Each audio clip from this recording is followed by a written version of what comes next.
Go. You gonna give me one? You can count me down, bud. No, you got it. Oh, I was ready for it.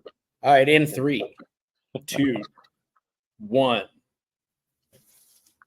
What's up? What's up? What's up? Welcome to episode lucky number 13 of Domicile, the podcast that explores the subculture of truck drivers as well as logistics professionals, bringing their stories to the masses. I'm your host, Scott Cleary. Anyone watching on YouTube can see that Paul is back, baby. Reunited, and it feels so good. I'm so excited you're back after a lot of work, travel, trade shows, and even battling being sick for a bit too. How we doing, buddy? We're here. It's so great. Can you believe it's like 1 month and it's the year's like done pretty much? There's only one full month.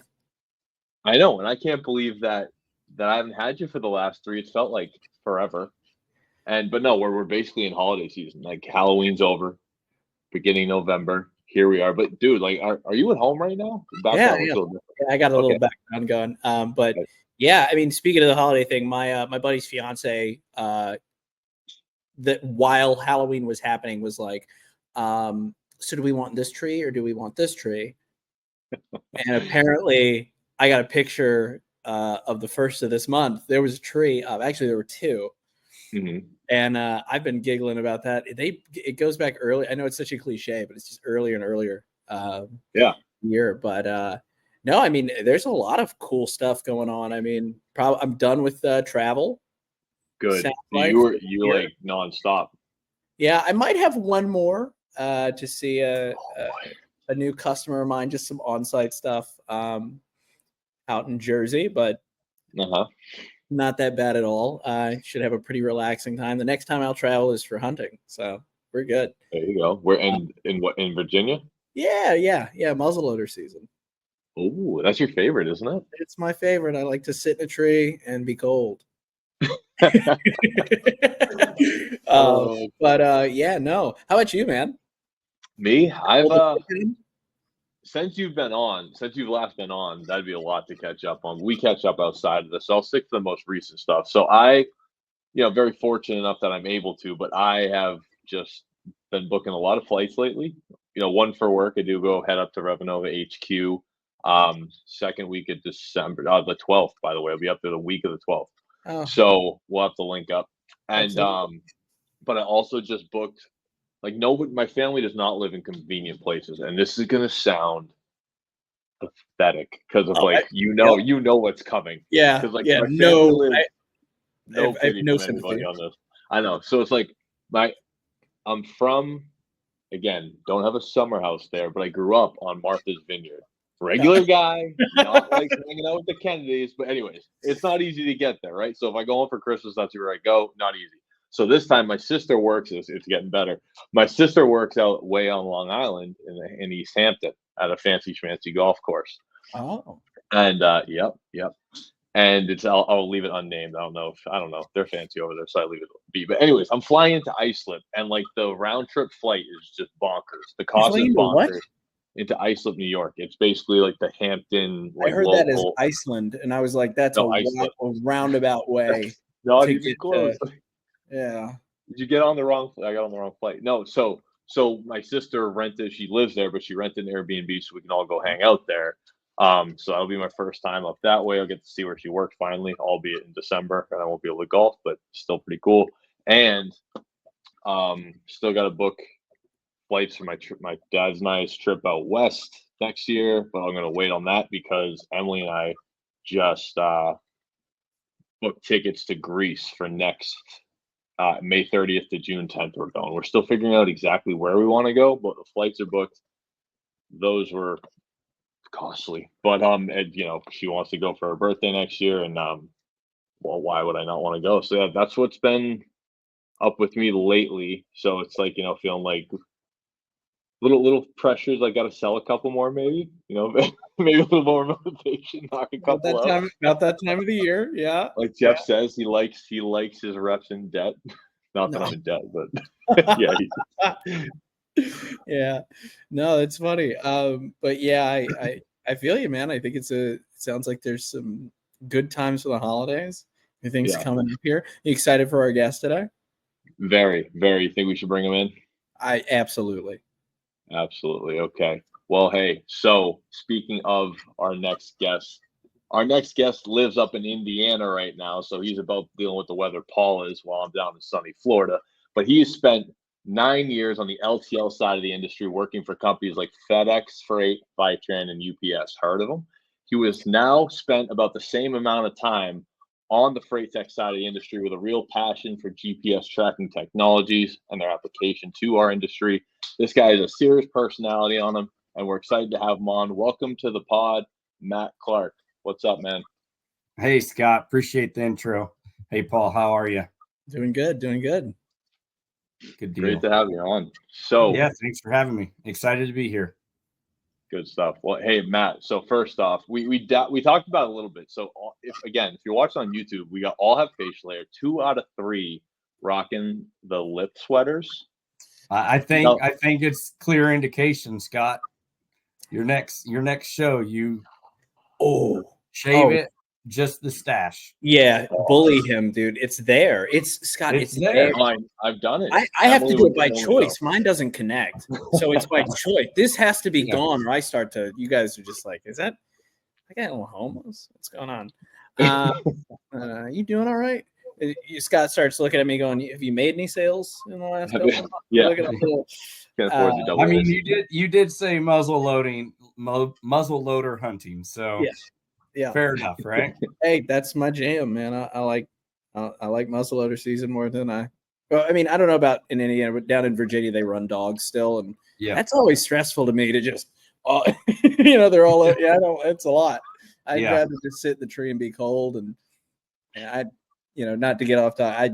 Most of the time I see them, I don't even shoot them anymore because you just want one that's big enough, right? So most of the time I'm just sitting there looking at them through, they say as you get better at it, you've shot more in your head than you have in real life.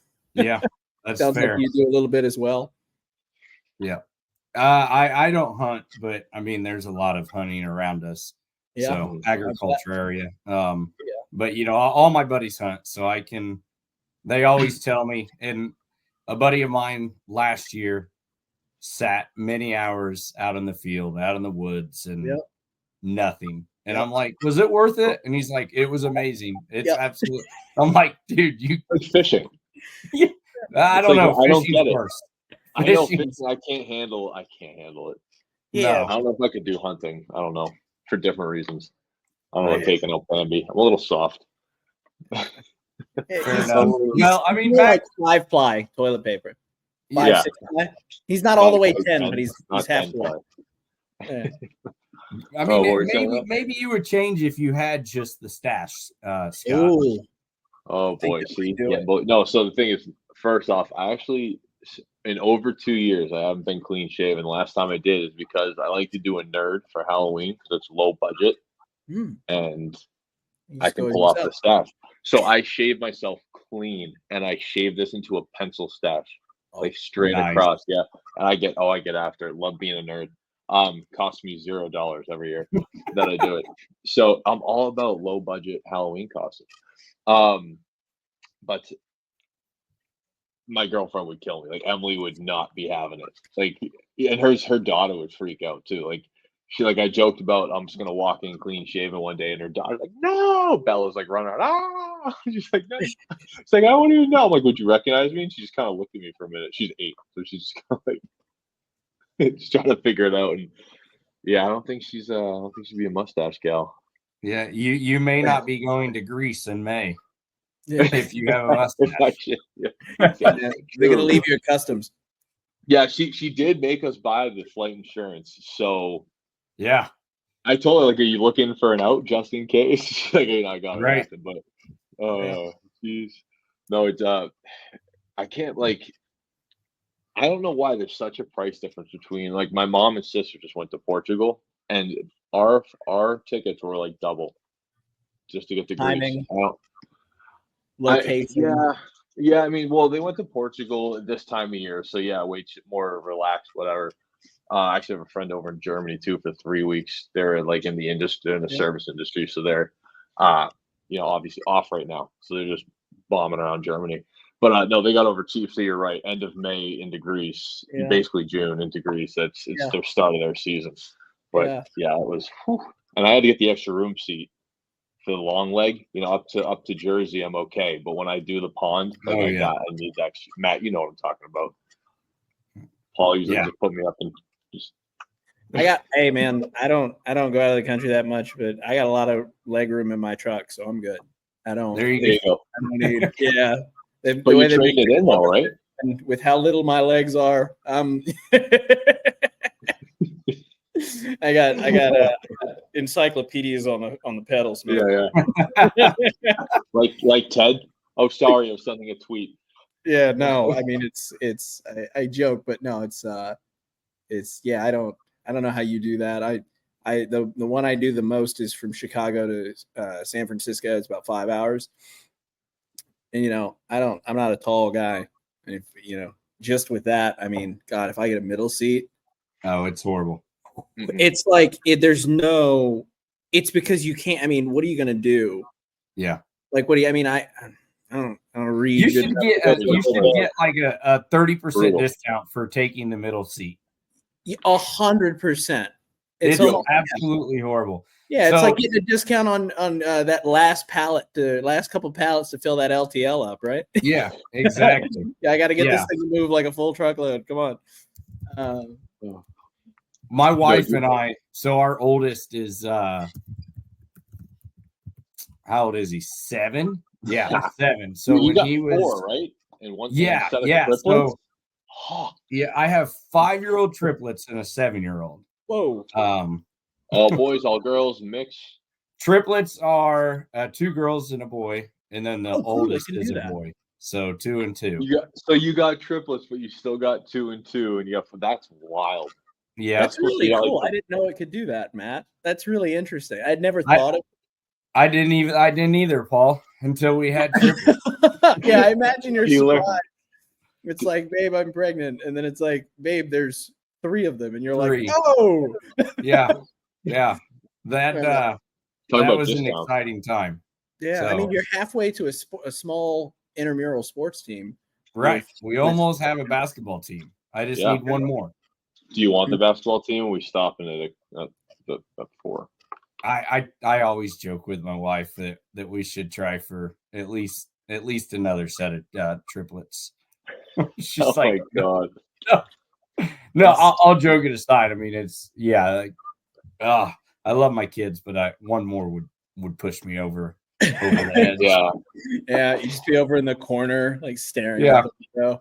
So during COVID, I would obviously work from home. My wife's in family medicine, so she has to see patients, right? Mm-hmm. And so I was at home with the kids, and she'd get home some days, and first words were, just go outside. Just go outside, take your break. Go. I mean, it looked like she's like, dude, there's some days that you just look dead, like physically, mentally drained, dead. I mean, it was a lot, but God love them. They're great kids, and can't imagine life without them. But back to the flight thing. So our oldest, Royce, was 18 months at the time. Uh-huh. We went out to, my wife and I and Royce went out to Kauai, and which is the most western island of Hawaii. And on the way back, we left there late, like they're probably 10 or 11 o'clock at night. And so we flew into Phoenix, and it's probably, I don't know, 7-hour flight. And so it's overnight essentially, right? Land in Phoenix in the morning. Well, I'm window seat, my wife's middle seat, some girl next to us. Royce was again 18 months, so we took advantage of flying the kid for free. Mm-hmm. I wake up and we're like, I don't know, 45 minutes from landing. I wake up and go to stretch my arms out, and next thing I know, I'm absolutely soaked. My wife had gotten me a Coke when they came through for service. I had no idea. I'd been asleep, and I wore that Coke. And that poor girl sitting next to my wife just doesn't make eye contact, holds up her single napkin, and is like, here you go. I don't need my napkin. It was It was absolutely horrible. And Yeah. I was thankful that I was not in the middle seat and got the person next to me. But yeah, the middle seat is such an awkward thing because it's like, are these my armrests? Yes. What do I do? This is flight etiquette. This is flight etiquette. And who was it? It was Jim Jeffries, the comedian Jim Jeffries talks about airline etiquette. So if you're in the window seat, you get left armrest, or you get your wall armrest, and you get the headrest. If you're in the middle, you get two arms. On the aisle is outside and a little bit extra leg. That's what you get. That's etiquette. I like it. That's fair. That's fair. But nobody does that. Yeah, I mean, yeah, it's tough too. The one that really gets me is when it's like the one thing about flying that I cannot handle, and then we have to talk about what we talk about here. But it's everyone gets up. Everyone gets up so quick. My girlfriend says she's one of those people. It's interesting because I think us as Americans, we might be bad at like waiting in line. It's like if you look at like Europe, they're like very good at getting in a line. Like Germany, they're like, oh, yeah, here. Right? We are not good with that. And it's like I get this, I have these moments where I'm tired. I'm at O'Hare at 7 a.m. I don't want to do this. Like, I really don't want to, like, and then someone's like trying to get, and I'm like, what do we, and they look at you like to make sure you don't react because, and you can see in a lot of these folks' eyes, they like kind of want you to react.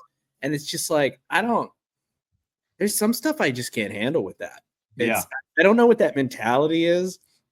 Maybe it's because I was like born in like the South or something, but like it just feels like, look, if we all stand up, stretch your legs, get your bag, but like let's not your way to the let's not do that. Let's the be people nice. in the back of the plane that you always hear their seatbelts first, and they're making their way to the front of the plane, and it's like everyone here has probably a connecting flight. Like, sit down.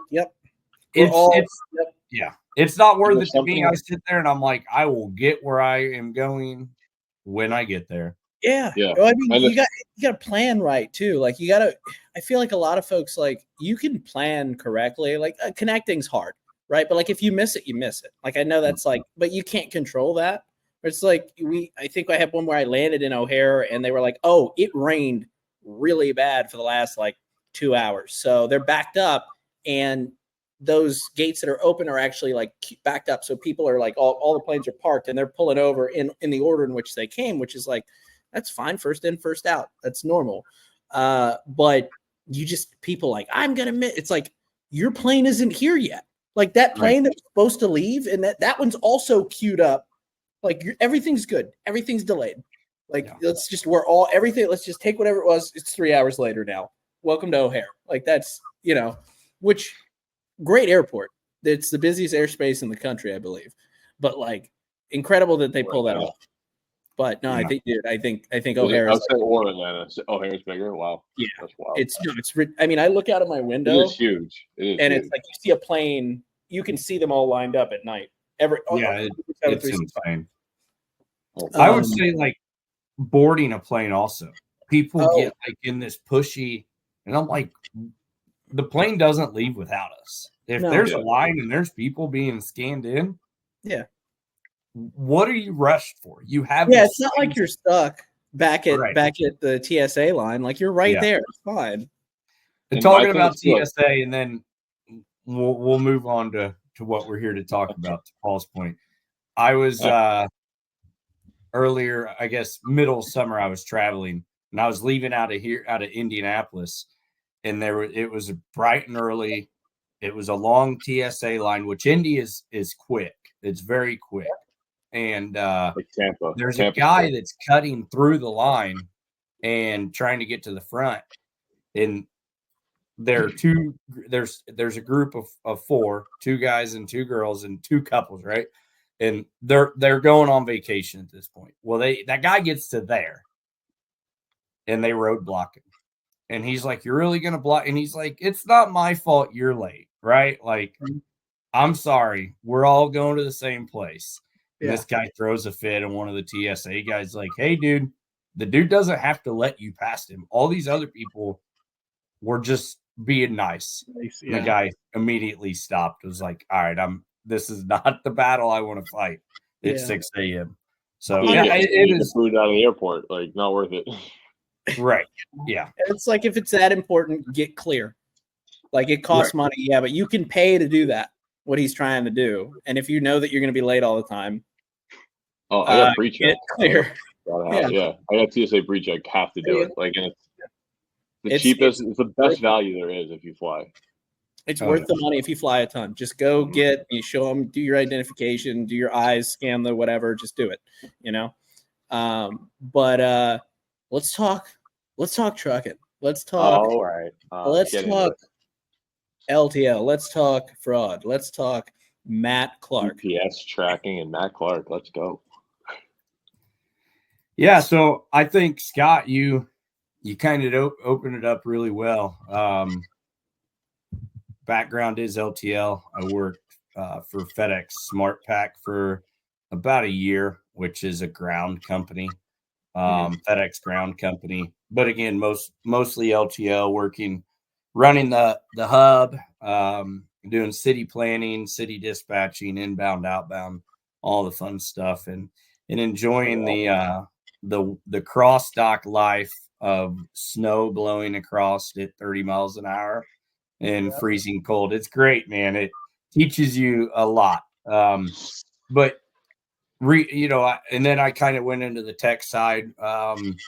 2016, worked for a global GPS tracking company as the manager of client services. So essentially, you could say client success manager, product owner, kind of a mixed role, supporting day-to-day clients, helping onboard new clients, so on and so forth.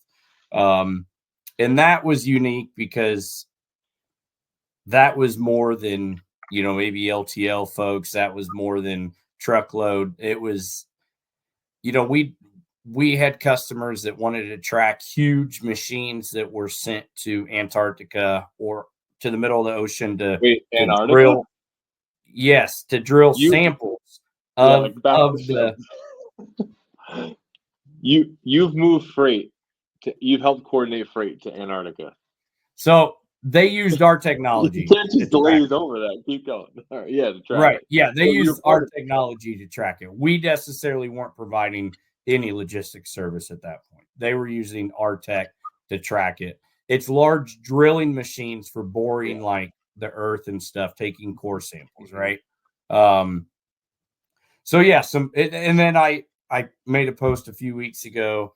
I was kind of the SME for the real-time GPS tracking for coordinating with one of the largest online retailers in local, state, federal law enforcement for doing some porch piracy bait operation packages. Very cool. And so, like, really, again, yes, there's LTL, there's full truckload, there's everything in between, and then the small package, right? Currently, I am a product owner for a healthcare technology company, overseeing one of many products, multiple products, but one of them is our real-time GPS tracking. They're using it to track human organs for transplant. So organ is recovered in Ohio, it's going to New Jersey, it goes commercial flight. They're using a GPS tracker like this. I don't know if you can see that. No, that. Shout out Gigo, no free ads. Gigo, yeah, shout out to Gigo. They're using a GPS tracker like that, place that on the outside of the cart, and it can be tracked. So really, I mean, my background last about 9 years is on the tech side, helping companies and folks integrate real-time GPS into their day-to-day. And I think it's important to know, kind of like why it's important aside from truck tracking, or Paul, to your point, you were talking about that app that you're working on, driver check-in. That's great, right? But I have something on my LinkedIn that says track the cargo, not the truck. And that's the difference, right? So, I mean, with that, I utilize my LinkedIn platform to, not that I really work for a provider today, right? I work for a healthcare tech company. But still, just knowing what I know and working in this industry for 9 years, advocating why it's important. Right now, you have an all-time high of fraud and cargo theft, and the list goes on and on. And so, I try to have conversations with folks. So I'll get a LinkedIn message of, best practices, so on and so forth. But yeah, I mean, I've seen a lot. I've done a lot, and kind of helped multiple different clients types integrate real-time GPS throughout their day-to-day. Yeah, you strike me as somebody, Matt, that is always learning something new. Yep. It's just you get the feeling from talking to you. What's something that you've looked at recently in this space and said like, oh, that's neat. I didn't think of that. Anything come to mind? Yeah. So weather is obviously, anyone in logistics and transportation, weather is a huge factor, right? And like, we don't think about it. We don't. People in transportation logistics don't think about it. So you obviously saw the device. Gigo is my provider, and working with them, working through different technologies to integrate some tech to notify users if they have a shipment going through or to an area that there's a snowstorm. Hell, there's a hurricane in Tampa, whatever the case may be, that could potentially delay it, right? Because I think there's a lot of good information out there, but is it really integrated into any logistics tools today outside of going to weather.com and going, what the hell's the weather in Utah right now? Right.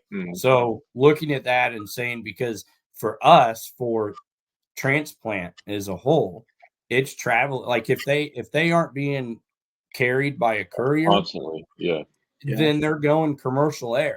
Well, commercial air is what we just talked about, flights, right? The 2-hour rainstorm delayed the hell out of flights.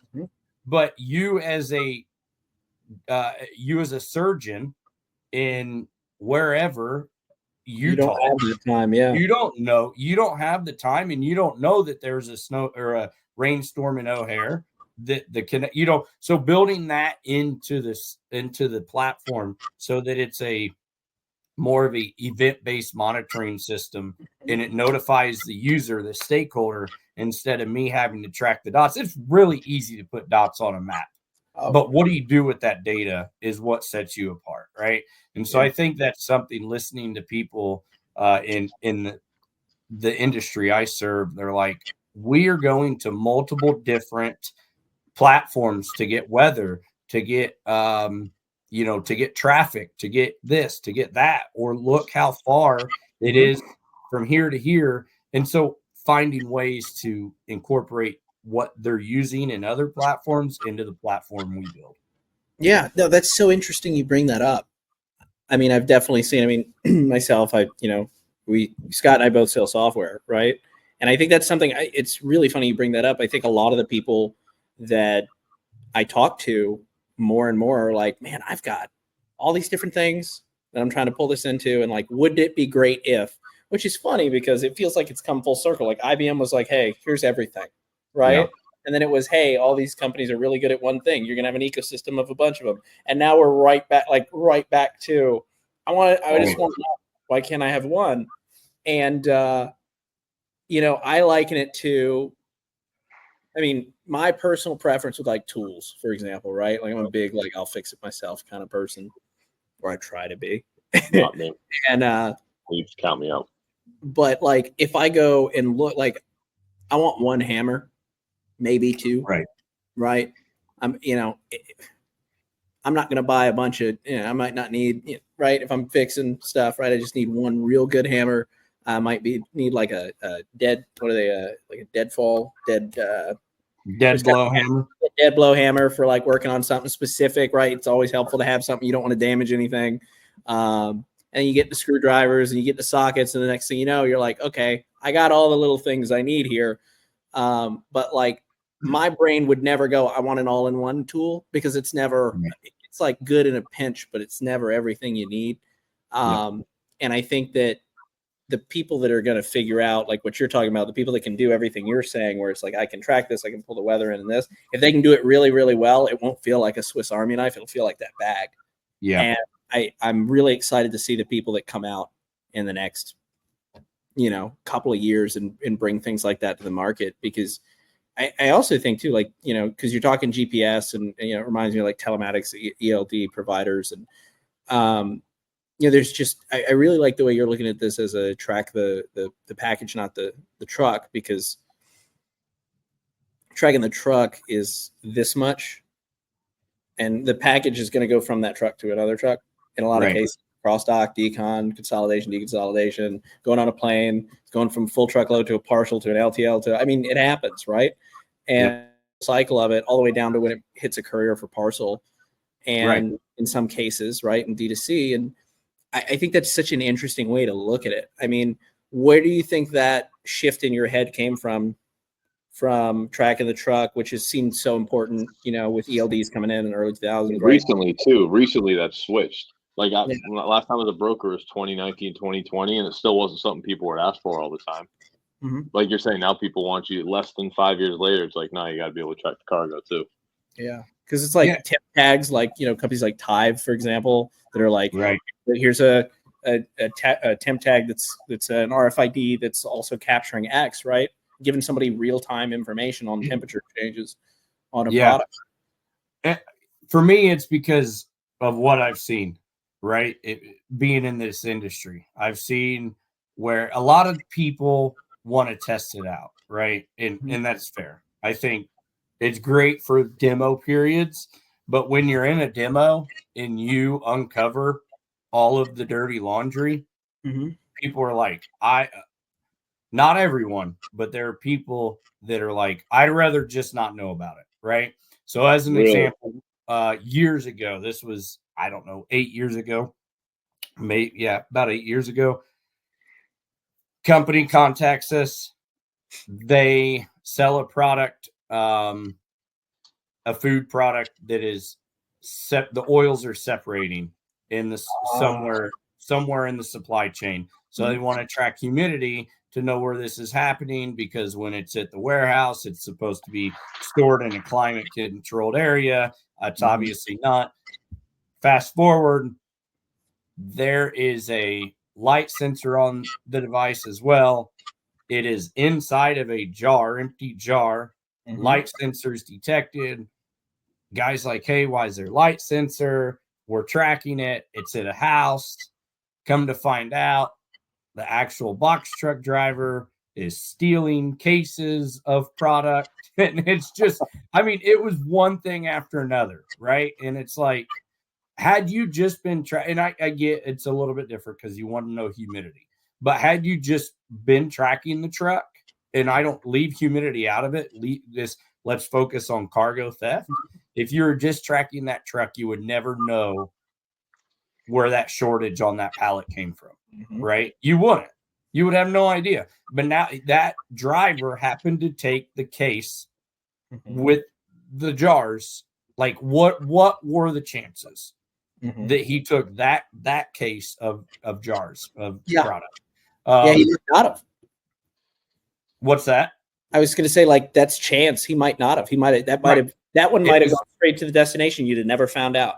Yeah, exactly. And LTL is the same way. People have entire operations within an operation. Large LTL carriers have issues where you got a terminal manager at a small terminal that's buddies with the driver, that's buddies with the dock worker, and they're putting pallets like off of one truck onto another. They're delivering it to another buddy's house, and they're selling, window AC units and refrigerators and everything else. And it's like, you're trucking that, you're tracking the truck. That's great, but you would have never known where the actual product went. And so for me, it's like, Paul, you asked how my mindset changed, is because I always say, I don't care where Paul is. I don't care about tracking Paul. Paul's not my worry, is the driver.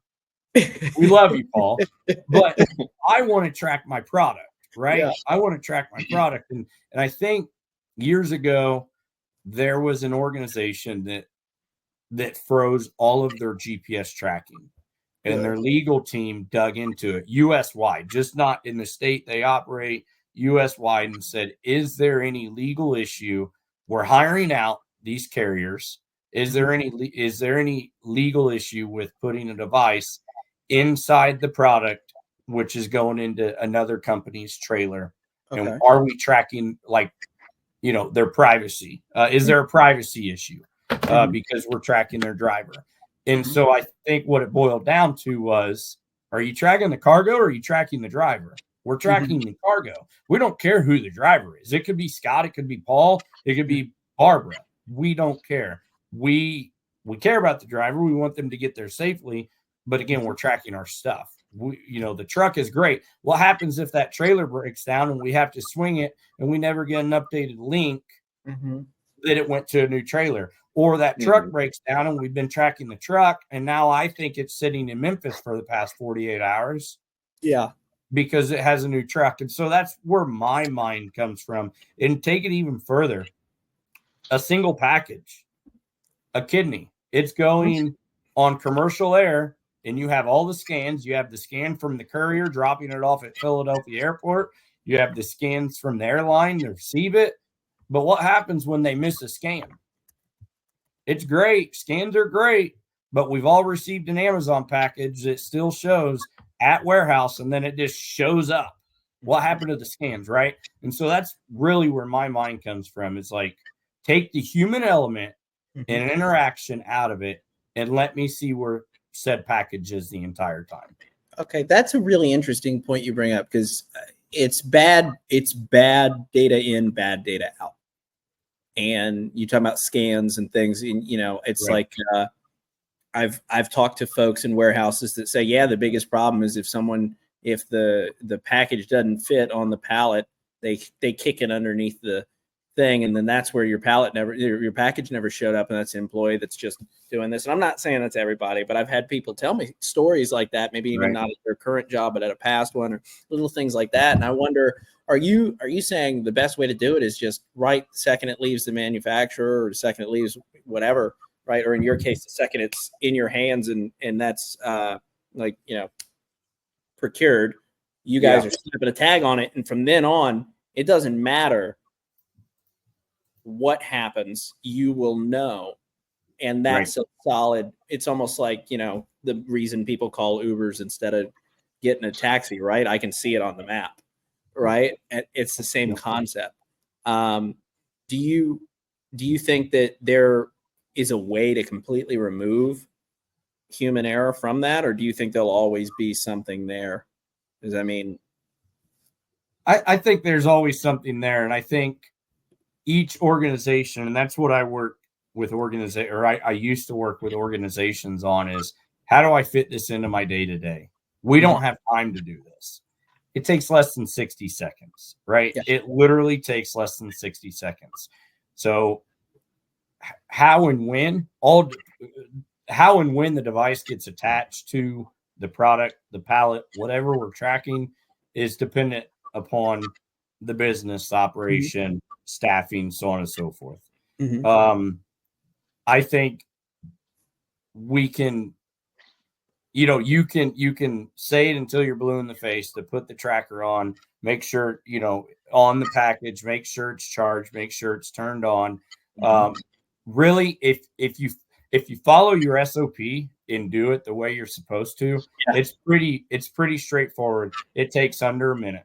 Yeah. You do see errors because we're human. We're not perfect. Exactly. Where, hey, I have this organ shipment, or I have this package.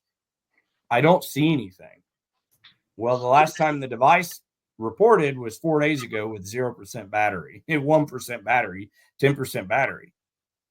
Oh, I didn't charge it. Well, it was dead. Right. So from that aspect, I don't think you'll ever really get away from that. Or even if it's a single use device that is fully charged, where it's just meant to be used one shipment and done. Did you turn it on? No, I didn't. Yeah. Did you pull the tab to separate, to make the battery click? Yeah. from that aspect, it's like we're still human. You're going to have those errors, but I think that if just like anything, if you have an SOP and it's followed, you take vast majority of the human, element, human error out of it. So there are single-use ones and reusable ones. Yes. Yeah. So how often do the reusable ones get tossed by accident? Because it could be attached to one of many pallets, right? You don't necessarily how do you know and communicate that it's there?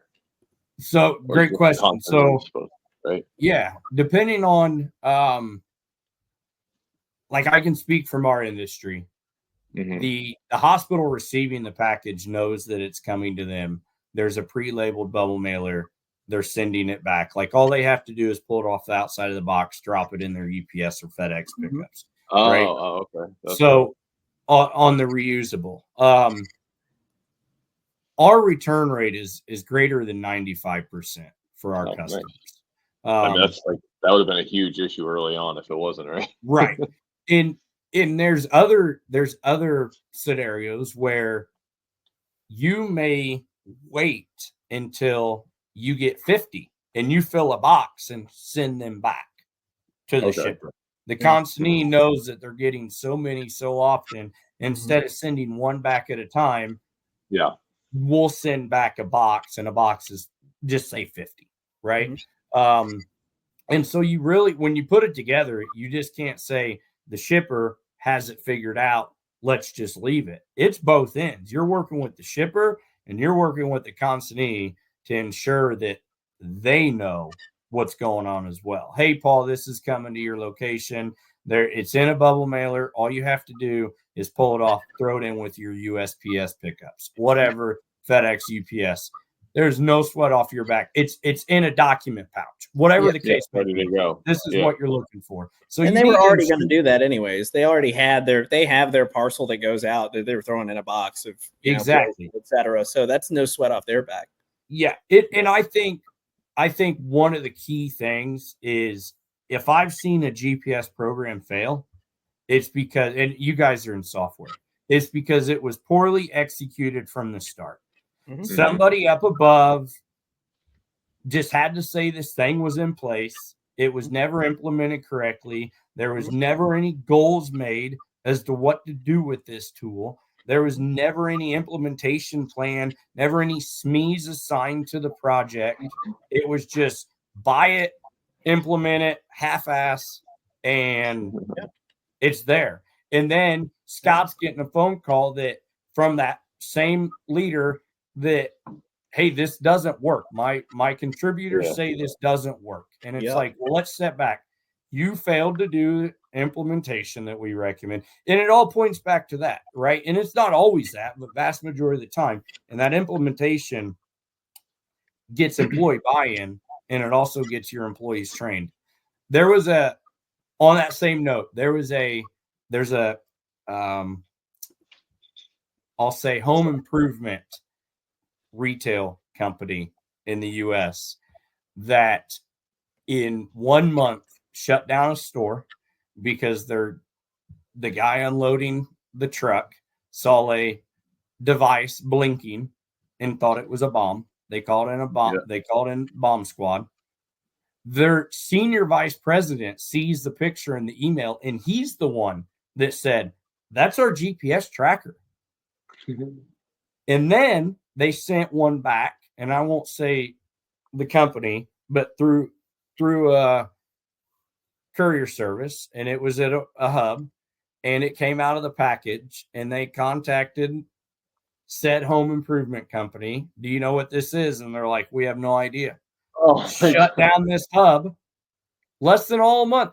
And I said, and it's because the two employees that were asked, or that's the one that saw it, the one that was asked, never had seen a device, never knew that there was a GPS program. And I had said for a long time, do your employees get a training guide and an onboarding manual when they start? Yeah. Then put a picture in a description on a single page and say, this is our GPS program.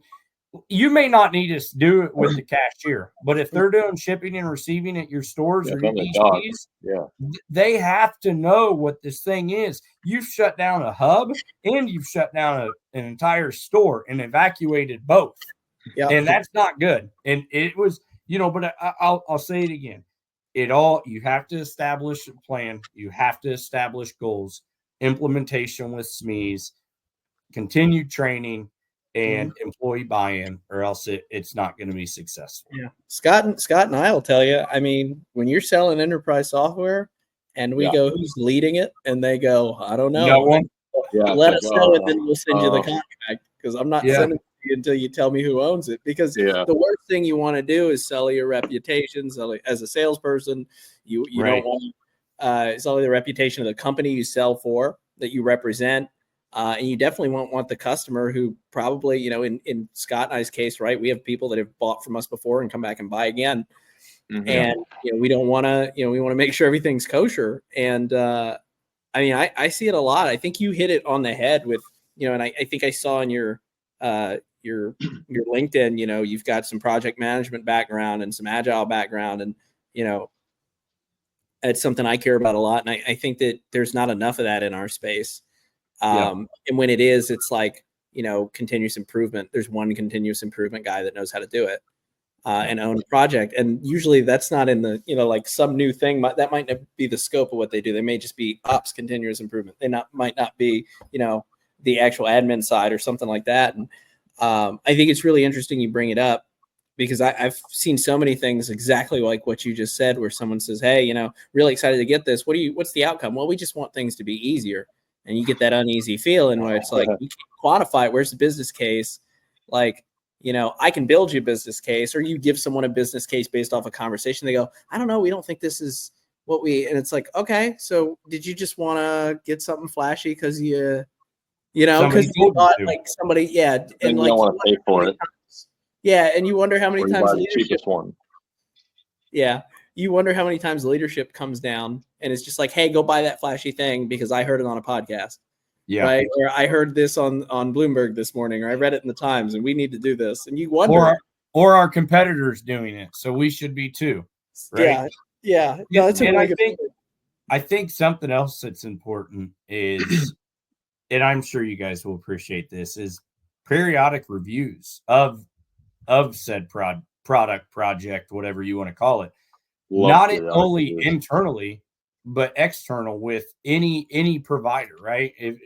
If you have a provider that's providing a service to you, you should be having periodic reviews to say what's going well, what's not going well, new goals for 2025. Like, hey, this is a new goal for 2025. How can you help us achieve that? Right? So that your provider knows. And it goes back to that continued conversation about, how to make it successful and not fall apart. And I think too often, regardless what it is, people throw something in place and it's just there.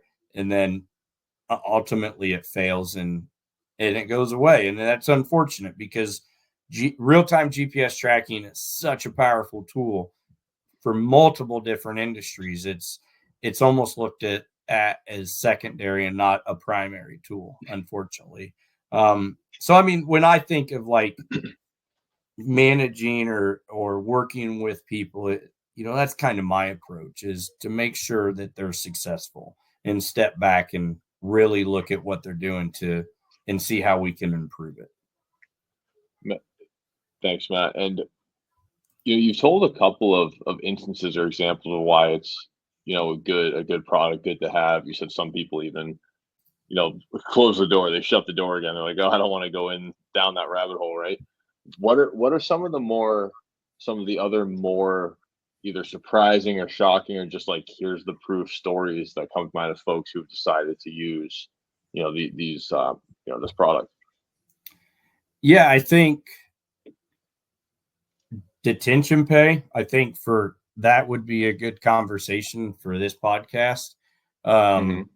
You can prove that. Sure, you have it on the truck, but some of those e-log systems aren't reporting is, our device is reporting live every 2 minutes while in motion and 20 while stationary, where ELDs aren't reporting, but maybe once an hour, right? And so you don't necessarily have that live tracking, but people use it for detention pay. Another kind of similar thing is we had I've had a customer that was at a receiver, and the receiver, like they checked in, told to go sit, find a door, and then they called the trucking company and they're like, "Hey, where are you at? You're 2 hours late." And they're like, tell your dock worker to go look in door 6. And they're like, really? And so they opened door 6 and they're like, "Are you here?" Right? They're like, "No, we have GPS," right? So you could, again, back to detention pay, you can see when it arrived, because it's not necessarily an ELD. It's tracking, say, every 2 minutes or even 30 seconds. And you have that breadcrumb to be able to battle that. I think product integrity and quality, right? If food, you want to make sure that those eggs were stored at the appropriate temperature, or that milk was transported at the appropriate temperature. There was when the Food Safety Modernization Act came out a few years ago, I was working with a trucker out of Texas, and he had some really old equipment, and we offered hardwired devices. They weren't battery operated like the one I held up, but they were wired into the reefer, and they had 3 temperature zones, and he wanted to monitor the temperature. Well, he had of the trailer, and you could run all the service records and everything off of it as well. His trailers were old, very old. He's in Texas, running back and forth between Texas and California, hauling eggs. And his floors were old wooden floors. I mean, these reefers were old reefers. Time for a new one. What's that? Time for a new one. Beyond time for a new one. Yeah. So, anyways, making a long story short, he wanted to comply, and so he used the system. He came up to Indiana. We installed a couple. And anyways, that Texas heat, all that heat coming from the road was just, you could see it through the temperatures. And he ended up going a different route, which is fine. But again, back to product integrity and quality, making sure that the foods that we consume are stored safely and transported safely, right? And not only that, but like, you think of cargo theft, food is super, super easy to get rid of. And so if you steal a truckload of beef, you take it back to your warehouse, because these cargo gangs have warehouses. They'll take it back there and they'll store it. It may be stored in a refrigerator, but not frozen, or it may be stored on a hot dock. You don't know. And then it's sold to mom and pop grocery stores or restaurants. And when they deliver it, they put it on a reefer box truck, so it's cold or frozen.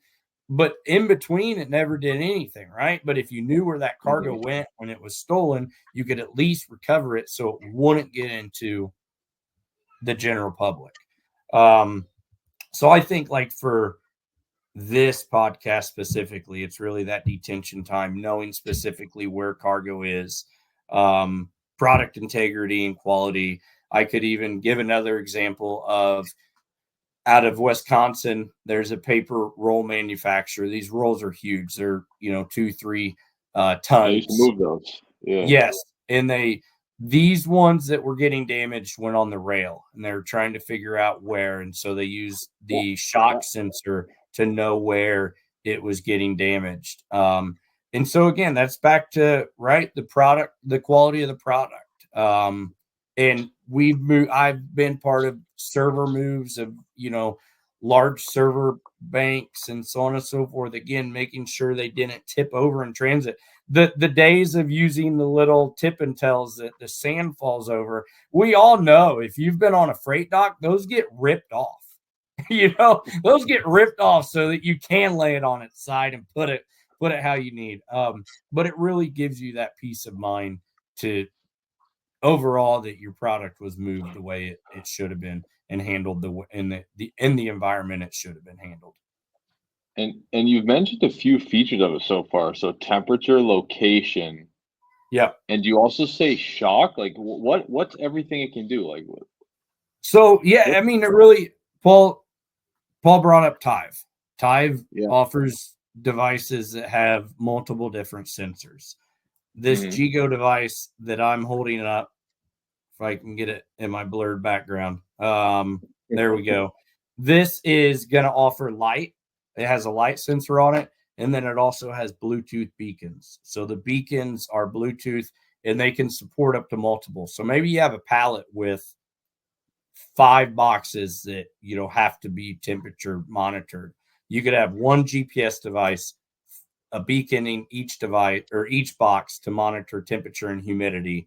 And so it really depends on the device. They're not all the same, right? They're kind of like cell phones where Okay. they're all a little bit different. So so my recommendation to people is don't buy a device that does shock if you don't need shock.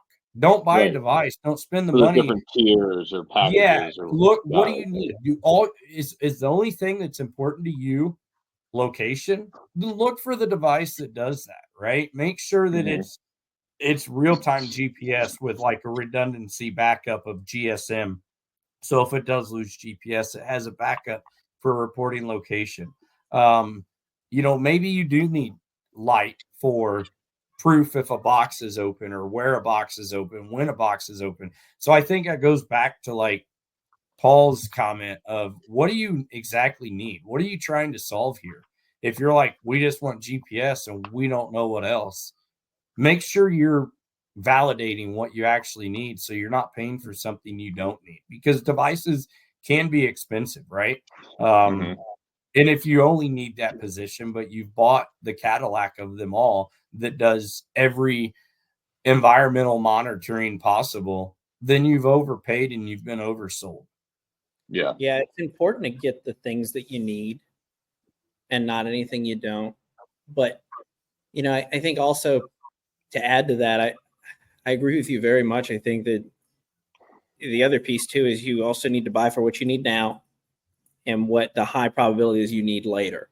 Right. Because if you buy a device that's just focused on temperature, and then you move into our ambient, right, is now more important, or you run into another challenge, the last thing you want to do is go out and get 2 or 3. Now, it sounds like you're saying these vendors have enough, they've got a bag of tools they can sell you, right? And so I'm sure it's a pick and choose thing, but you know, this has all been really interesting for me to get an understanding of this side because, I'm used to like, check calls where it's, I enter it into a system and sure it shows, it shows on PC Miler or Trimble or whatever, but I did it. It was me. Yeah. I updated, right? I updated it. Or you got an email. It was my ops guy that did it, right? Like, and that's how that works.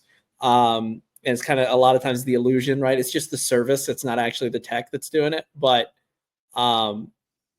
it's really interesting to hear how you guys look at this because it sounds like there's a lot of tools and that people might get a little fatigued trying to figure out which ones they need. What do you tell people that are trying to buy these? Yeah, that's good. Again, going back to method of transportation, time of transportation. How long is it moving across the globe?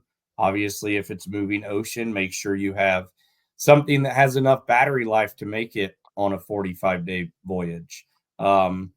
If it's only a 2 to 3 day transit, make sure you have enough battery for that. How often do you need it to report, right? Maybe with the product you have different requirements.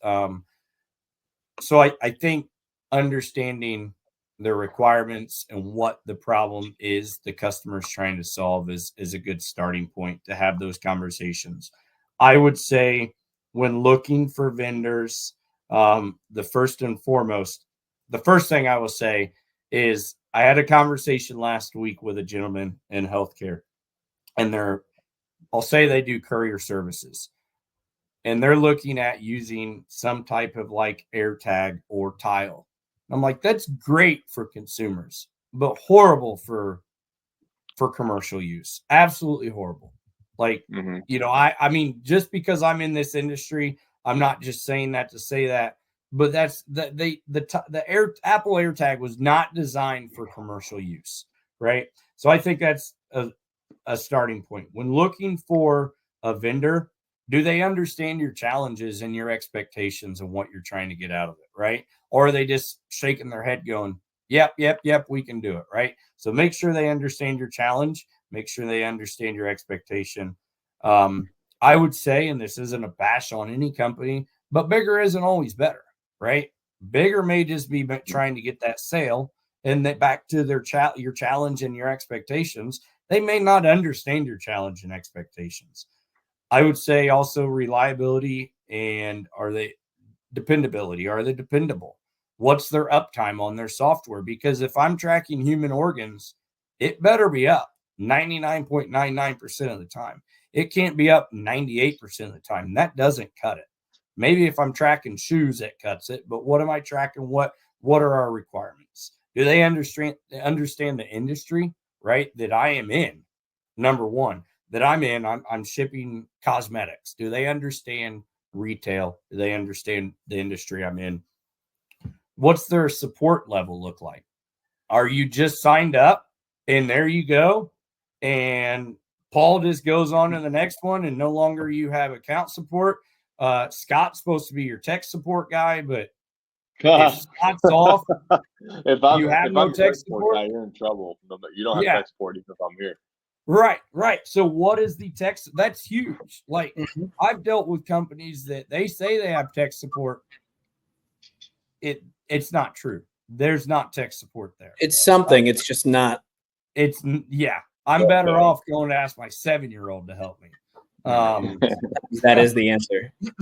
And do they really do what they sell, right? Or do they really offer what they're selling you? So if they're selling you, I run into that all the time. They're telling you one thing, but once you unpackage it, it's not what they promised, right? And that muddies the water for everybody. That makes it hard for Scott and I to do our job because someone says, well, such and such says they can do this, this, and this. And then we have to ask, we have to go back and say, okay, did they say they'll do that on day one or is that on their roadmap? And then the real answers come out, right? And then, but if you're not smart enough I don't even want to say smart because I don't think that's the right way to say it. Just if you're not enough. discerning enough to try to figure out because it's like you're kind of like blindfolded what is it like the Mexican standoff, but everyone's blindfolded. You don't know who's on the other side, what they've got when you're in a competitive bid. And there's a lot of people that, like you said, there's some sales reps saying anything they can do to get the deal. But then we start getting questions, right? And now we're on different products, but different companies, but you start getting questions and you're like, wait a minute. I don't think anybody can do that. That's not real. You're like trying to figure out like, oh man, that's not anywhere. That doesn't exist. That's it's fugazi, right?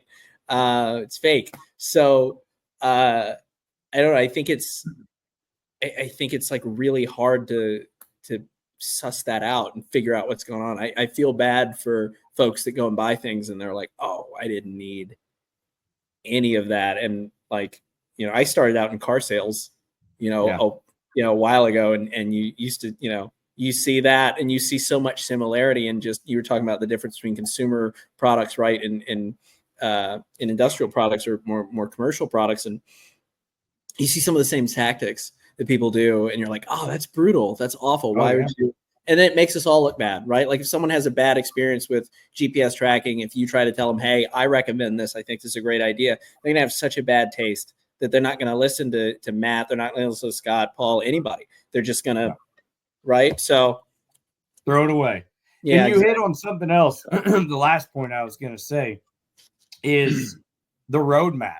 What is the vendor's roadmap, right? Not that they owe you necessarily what secret sauce they're going to come out with next, but you should know if from a GPS standpoint, are they working on a new device? Are they working on some new features for their platform? Like what is on the roadmap? Because today it may not be there, but hey, is this a thing on your roadmap for the future? Like, I think it's fair to ask, like, what does your roadmap look like? And also how often they release too. Because a lot of companies will not only will they promise to do things, it's like, first off, okay, if they promise to do things, that means they can't do it now.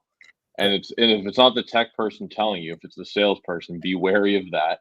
And then as well, if like how often do you have releases? Because again, not to plug it too hard, but like, Revnova's got 4 a year, and our CEO likes to joke with people at shows and be like, "Oh, what year are you on of such and such TMS?" Like he likes to joke about it because it's true. It's like it's several years in between sometimes, and so it's like, how can you say that's on the roadmap or we'll do that? It's like, no, you won't. Like, come on. Yeah, Scott, since you plugged, I'll plug. Same thing, right? Like over where we're at, we're like, yeah, the difference is we run 2-week sprints, and we're very, very, very retentive about what goes into those sprints and how important they are. And, we want to prioritize what you're trying to do, but it also becomes like, hey, come have a conversation with us about why it's important. And like, I think a good marking of a good company is someone like Scott, right? I know they do this really well at Revanova. I experienced it. I worked there. I know we do it really well. It's, hey, can I get you in front of my SMEs and say, hey, why don't you talk to us? Not just me, because I'm just the sales guy, right? But why don't I quarterback this like a project manager and get your people in front of my people and start to figure out what this roadmap needs to be, work back from your start when you want to start, and figure out, can we align a roadmap item or a sprint item with when you're trying to start this? Like, how can we work together? But I would say this, I would disagree with you on one thing, Matt. When you say, they don't necessarily guarantee the roadmap or like they don't owe it to you. I think in a lot of cases where people nowadays are getting multi-year contracts, I think it is guaranteed. I think you do need to. I think if you're going on to a 3-year, 5-year, 10-year contract, and there are contracts like that, you should know what you're buying into. 10-year software contracts. I don't, dude. They're suckers. There are things. I'm sure the government buys really long contracts with stuff. There you go. But like, if you get into a long contract with someone, you should 100% know, like, absolutely, what the roadmap is. You want to make sure, like, you could look at one product and it could be a little bit more expensive, but you could find out that the more cost-effective solution is actually more aligned to what you need, or you can justify the cost of a higher cost product with the fact that it's aligned. That roadmap is, oh, well, we're planning on doing this internally. We might not want to share that, but this roadmap aligns really well with what we're trying to do. And if you've got a customer or a company that's actually got support, like what you're mentioning, saying that people don't have support and stuff, but I could see a world where the best case is that you guys collaborate. I mean, I think some of the best products that most companies come up with are people like, at Revanova, right over here at Conduit. It's like all the coolest stuff we have is from customer requests. Someone had a problem and we figured out how to solve that problem with them. And then everyone else is like, wait, I have that problem. Oh, wait, I have that problem. And now you've productized something. Yeah. So yeah, that's my soapbox, but we do user groups. User groups. Yeah. And so I know it necessarily isn't great for every industry, but we will get there are specific people from each customer that are on the user group, and they will bring, like, we will cover one feature like that they may not know about, or that may be new, or an update, or whatever, an enhancement. We'll talk about any pain points that we've heard from other users and any best practices, and it's really just like an open floor for other users to integrate and talk, and not integrate, but collaborate and talk and be like, you know what? I have that same issue. And then somebody's like, I've solved for it, and here's how. Yeah. Right. Like, and it may not even be like software specific issue. It may be getting devices back issue.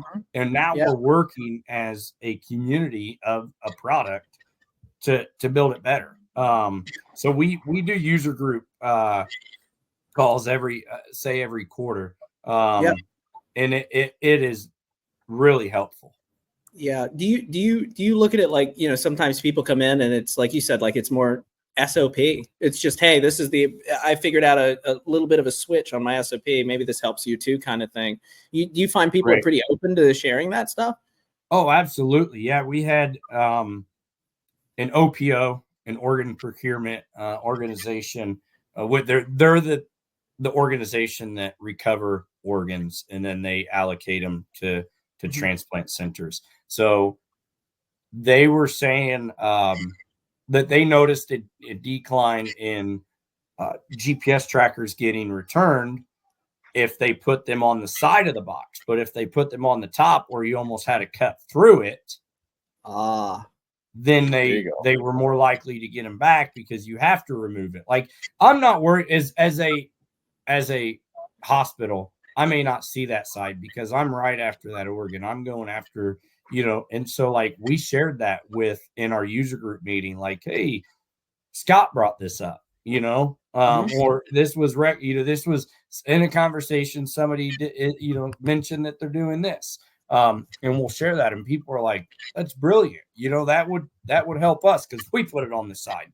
And sometimes we ask, hey, hospital, can you see and they're like, yeah, that box is still sitting here. Oh, it's on the back side. It was facing the wall. So no one would have ever seen, the package on that. So like, yeah, we definitely share those best practices or helpful tips, if you will. No, that's really cool. I think that's awesome. We do something like that over here, and it's I think there's always nerves around. Oh, are these companies people all going to want to talk to each other? But we find that they do.